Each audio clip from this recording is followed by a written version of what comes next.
இங்க இருக்கிற யார் வேணாலும் பாஜகவுல மாநில தலைவராக மாறலாம். உங்க கட்சியை சேர்ந்த ஒண்ணு வேணா சேகர் பாபு நாளை கொண்டு போய் மாநில தலைவராக உட்கார வைங்க, ஸ்டாலின் ஒத்துக்குவாரா? உதயநிதி ஸ்டாலின் உட்கார்ந்து எங்களால இங்க பாருங்க, நான் இன்னொரு சவால் உங்ககிட்ட நேரடியா விடுறேங்க. அடுத்த 30 வருஷத்துக்கு திமுகவோட தலைவர் யாருன்னு எனக்கு தெரியும். அடுத்த 30 வருஷத்துக்கு பாஜகவோட தலைவர் யாருன்னு உங்களால சொல்ல முடியுமா? 30 வருஷத்துக்கு நான் அடுத்து சொல்லுவேன் யார் திமுகவோட தலைவர்னு. 30 வருஷம் 50 வருஷத்துக்கு சொல்லுவேன். உங்களால சொல்ல முடியுமா? இன்னும் 10 வருஷம் கழிச்சு அடுத்த 70 வருஷத்துக்கு யார் திமுகவோட மாநில தலைவர்னு என்னால சொல்ல முடியும். உங்களால சொல்ல முடியுமா? இன்படி நீ குழந்தை பிறந்துச்சுன்னா அவர் தான் மாநில தலைவர்னு சொல்லிட்டு போயிடுவேன். திமுக உங்களால சொல்ல முடியுமா?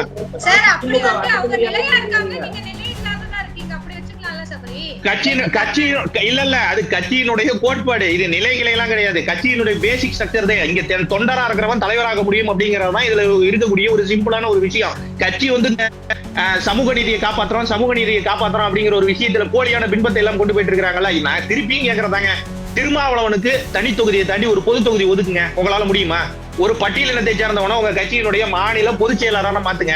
இல்ல கட்சியினுடைய ஒரு தலைவரா 15 நாள் ஒரு வெறும் 15 நாள் கொண்டு போய் ராஜா உட்கார வைங்க. உங்களால முடியுமா? முடியாது. இன்னைக்கு போட்டு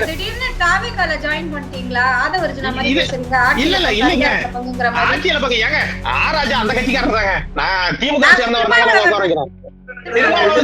திருமாவளவன் 1987 இருந்து அதே 2 சீட்ல தாங்க இருக்கிறாரு. அன்னைக்கு 10 ரூபாய், அன்னைக்கு 2 ரூபாய்க்கு விட்ட டீ இன்னைக்கு 5 ரூபாய்க்கு விக்குதுங்க. ஆனா அவர் 2 சீட்டை தாண்டி நான் வரவே மாட்டேங்கிறாரு. அந்த ஆதங்கம் எங்களுக்கே இருக்குது. ஆதவர்ஜுன ஒரே ஒரு மனுஷன் லைம் லைட்ல கொண்டு போய் விட்டாரு அந்த கட்சியை. அதையும் பிடிக்காம துரத்தி விட்டாங்க. அவர் போய் தாவே கடை ஜாயின் பண்ணிட்டாரு. இதெல்லாம் நாங்க சொல்ற விஷயம் தான் சுபாஜி.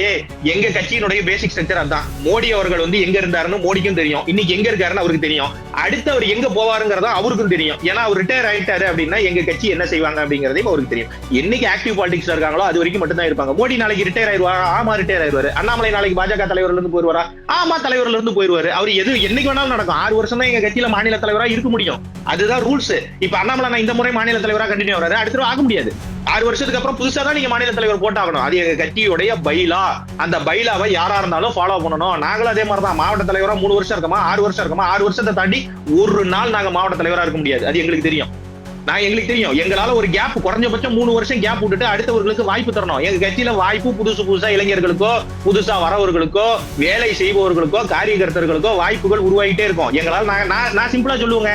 நான் கட்சிக்கு வந்து கிட்டத்தட்ட 7 வருஷம் தாங்க. 7 வருஷத்துல என்னால ஒரு பிரிவினுடைய மாவட்ட தலைவரா இருக்க முடியுங்க. இங்க 70 வருஷமா ஒரு கட்சியினுடைய கிளை செயலாளரா இருக்கிறவன் இன்ன வரைக்கும் கிளை செயலாளரா தாங்க இருக்கிறான் ஒரு கட்சியில. என்னால அதுக்கும் ஆதாரத்தை காட்ட முடியுங்க. உங்களால முடியுமா? திமுகவினுடைய பைலாவையும் பாஜகவினுடைய பைலாவையும் தயவு செய்து ஒப்பிட்டு பேசாதீங்க. ரெண்டும் மலைக்கும் மடுவுக்கு உண்டான வித்தியாசம் தானே ஒழிய இதெல்லாம் கம்பேர் பண்ற விஷயமே கிடையாது. இது கம்பேர் பண்ண முடியாதனாலதான் இன்னைக்கு காங்கிரஸே நம்ம இந்தியாவை விட்டு பூரா தொடச்சி எரிஞ்சிட்டு வந்துட்டு இருக்கிறோம். இதுக்கு காரணமே எங்க கட்சியினுடைய ஸ்ட்ரக்சர். அந்த ஸ்ட்ரக்சரை பத்தி மட்டும் தயவு செஞ்சு பேசாதீங்க. இந்த ஸ்ட்ரக்சர் மாதிரி உலகத்துல எந்த கட்சிக்குமே ஸ்ட்ரக்சர் கிடையாது.